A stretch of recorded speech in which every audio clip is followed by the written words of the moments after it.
Update terbaru PKH tahap 2 lewat KKS dan POS, BLT mitigasi dan bantuan pangan positif cair hari ini. Nah, kira-kira informasi selengkapnya seperti apa? Yuk kita simak bersama-sama videonya sampai selesai. Namun seperti biasa ya teman-teman, sebelum saya lanjutkan ke informasinya, bagi sobat sosial yang baru saja bergabung di channel ini, yang ingin selalu mendapatkan informasi seputar bantuan sosial yang diturunkan oleh pemerintah, silahkan di subscribe dulu dan diklik juga notifikasi loncengnya agar nantinya dapat pemberitahuan ketika ada informasi tentang bantuan sosial yang terbaru. Baik, saya ucapkan terima kasih banyak kepada teman-teman semua yang sudah subscribe. Semoga sehat selalu dan dilancarkan rezekinya, amin. Baiklah teman-teman, kita langsung saja ke informasinya, yaitu update terbaru PKH tahap 2 lewat KKS dan POS, BLT mitigasi dan bantuan pangan positif cair hari ini. Nah, ini adalah salah satu contoh beberapa surat undangan yang siap dibagikan lewat POS untuk para KPM BPNT, baik itu KPM BPNT murni maupun KPM BPNT plus PKH yang di bulan Januari 2024 kemarin belum cair yang lewat POS. Nah, jadi saat ini tertanggal 14 sampai 22 Maret 2024 pemerintah sedang mencairkan bantuan BPNT tahap 1 alokasi Januari sebesar Rp200.000 dan KPM validasi by system melalui POS. Kemarin pihak transporter yaitu PT Pos Indonesia sempat menghentikan atau menyetop penyaluran BPNT tahap 1 sehingga akhirnya KPM yang belum cair bantuannya tertunda. Bantuan BPNT tahap pertama alokasi Januari sebesar Rp200.000 belum bisa dicairkan. Nah, sekarang pemerintah membuka kembali, namun yang tadinya bulan Januari saja kini langsung dirapel 3 bulan, yaitu menjadi alokasi Januari, Februari, Maret, sehingga total yang diambil nanti langsung Rp600.000. Nah, sedangkan untuk yang kemarin sudah pernah mencairkan di tahap pertamanya alokasi Januari saja yaitu Rp200.000. Nah, sekarang tinggal menunggu alokasi Februari Maret yaitu sebesar Rp400.000. Jadi tinggal tunggu surat undangannya ya. Kemudian yang selanjutnya update terbaru untuk PKH tahap 2 baik yang lewat KKS maupun yang lewat POS. Saat ini di 6NG sudah muncul periodenya saja. Untuk KKS yaitu periode Maret-April, sementara yang lewat POS periodenya adalah April, Mei, Juni. Untuk status cek rekening kemudian SP2D masih kosong atau tanda strip saja. Nah, jadi kita tunggu perkembangan selanjutnya ya. Kemudian informasi selanjutnya adalah mulai hari ini bantuan resiko rawan stunting mulai disalurkan, yaitu berupa daging ayam dan telur ayam, dan diawali di Provinsi Jawa Barat, tepatnya di Bekasi, Cimahi, dan Depok, dan selanjutnya akan dilanjutkan ke kota-kota lainnya. Nah, jadi Badan Pangan Nasional ataupun Food Agency NFA bersama BUMN Holding Pangan Indofood kembali memulai penyaluran cadangan pangan pemerintah atau CPP untuk bantuan pangan penanganan stunting pada tahun 2024. Program ini akan disalurkan kepada 1.446.089 keluarga resiko stunting ataupun KRS di 7 provinsi. Penyaluran bantuan pangan penanganan stunting berupa paket telur ayam dan daging ayam perdana dimulai di Jawa Barat karena memiliki jumlah penerima terbanyak dengan 403.285 KRS, yaitu pada hari Jumat 15 Maret 2024. Dan selanjutnya akan dilaksanakan secara bertahap dan berkelanjutan di 6 provinsi lainnya seperti Banten, Jawa Tengah, Jawa Timur, Sumatera Utara, Sulawesi Barat, dan Nusa Tenggara Timur. Data KRS diperoleh dari Badan Kependudukan dan Keluarga Berencana Nasional ataupun BKKBN by name by address, sehingga penyaluran dapat tepat sasaran. Tahun ini untuk penyedia produk telur dan daging ayam adalah dari anggota Indofood, yakni PT Berdikari, PT PPI, dan PT Rajawali Nusindo. Dan sebagai pihak transporter adalah PT BGR Logistik Indonesia BLI dan PT Pos Indonesia Persero. Nah, jadi bagi para penerima bantuan KRS, ditunggu saja untuk jadwal pengambilan dan surat undangannya di daerahnya masing-masing. Dan sebagai penutup di informasi kali ini, berikut pernyataan langsung dari Menko Perekonomian Erlangga Hartarto tentang rencana penyaluran bantuan yang sangat ditunggu-tunggu oleh para KPM, yaitu BLT mitigasi resiko pangan sebesar Rp600.000, alokasi 3 bulan, yaitu Januari, Februari, Maret 2024. Mitigasi risiko pangan kita akan terus dorong kembali. Target penyalurannya? Penyaluran kita harapkan kan sekarang masih membutuhkan penganggaran di Kementerian Sosial dan kemudian juga berkontrak dengan PT Pos. Karena penyaluran melalui PT Pos secara biaya lebih murah daripada melalui Himbara.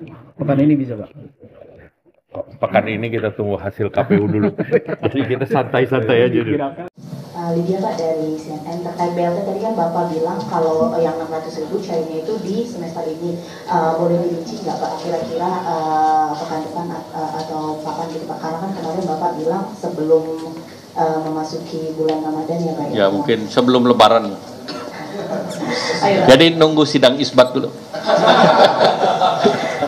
Beberapa hari lalu juga kan Bapak habis rapat ya Pak dengan Kementerian SDM terkait Perpres 191 Pak. Nah kita kan tahu ini udah pembahasannya udah lama ya Pak ya, karena itu untuk mengantisipasi subsidi yang nggak tepat sasaran. Nah kemarin hasil rapatnya itu poinnya seperti apa ya Pak?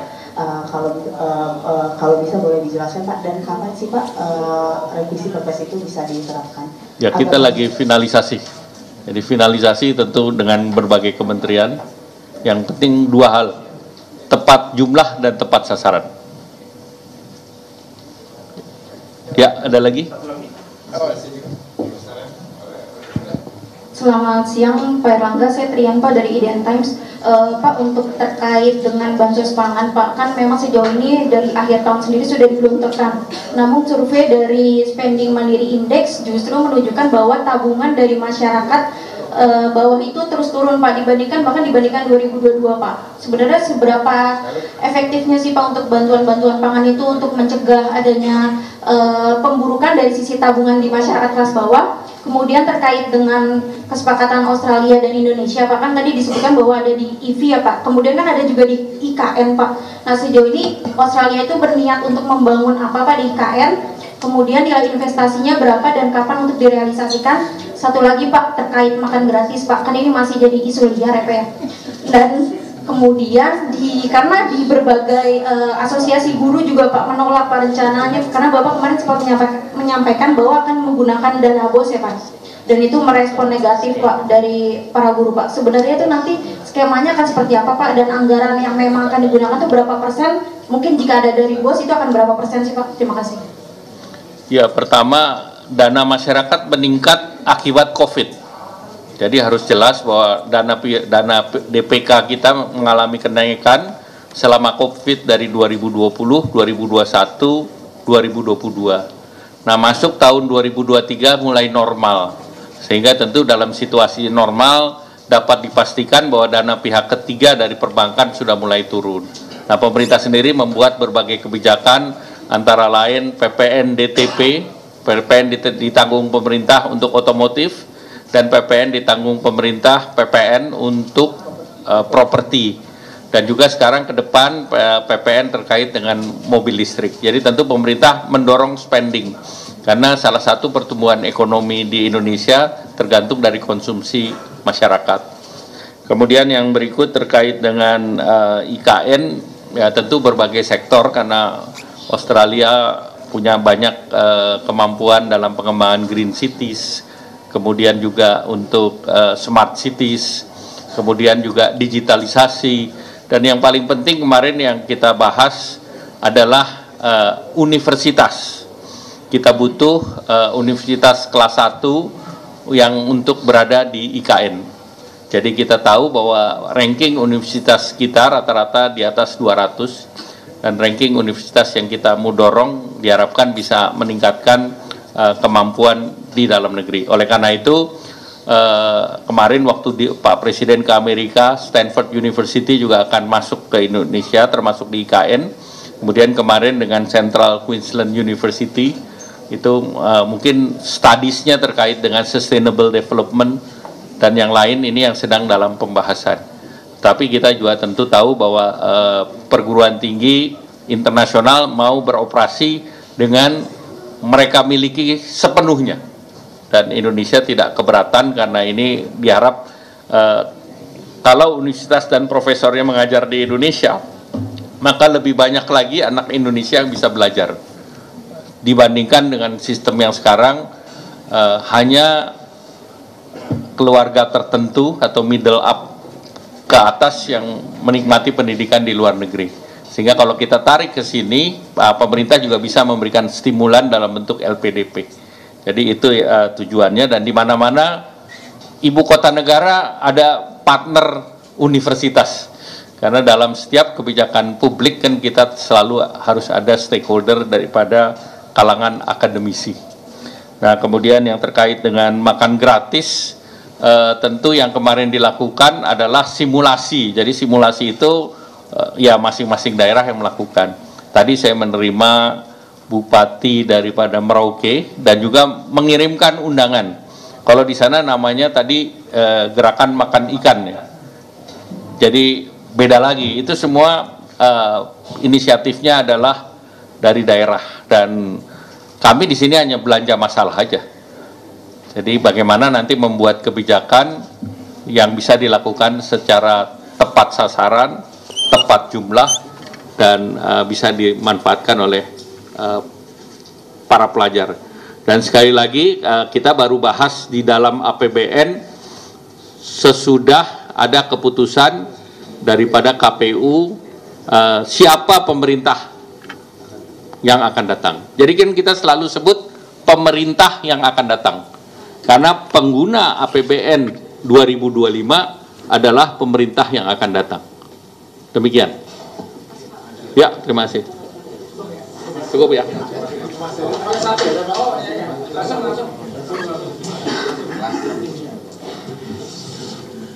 Siang Pak, saya Riani dari Tempo. Izin lanjut soal makan siang gratis. Kemarin kan sudah dilakukan simulasi ya Pak di Tangerang. Apakah sudah ada dilaporkan hasil belanja masalahnya ke Pak Jokowi? Lalu bagaimana responsnya? Terus apakah program ini nantinya akan di bawah Kemenko Perekonomian? Siapa nanti eksekutornya? Apakah ini untuk anak sekolah kalangan dari rakyat masyarakat yang kurang mampu, keluarga yang kurang mampu, atau untuk seluruh anak sekolah di Indonesia? Terus apakah benar Bappenas sudah melakukan kajian untuk pembiayaannya, tapi pengalihan dari subsidi energi? Jika dibandingkan dengan rencana atau usulan menggunakan dana BOS, itu lebih efektif yang mana menurut Pak Erlangga? Ya, pertama tadi simulasi kan baru satu, namanya simulasi. Masih banyak simulasi lain. Jadi simulasi lain tentu kemarin kan simulasi di daerah perkotaan. Berikut simulasi di pedesaan. Berikut simulasi di pesisir. Nah, dengan semakin banyak yang volunteer menyiapkan, itu opsi-opsinya akan semakin terlihat. Nah, dari situ baru pemerintah bikin kebijakan, dan kebijakan itu baru disusun. Tentu tugas Bappenas untuk menyusun, kemudian itu nanti dalam 1 bulan ke depan, karena APBN kan akan lebih detail lagi 1 bulan ke depan.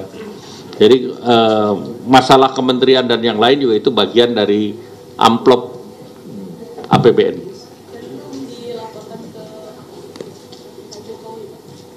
Ya, baik, terima kasih.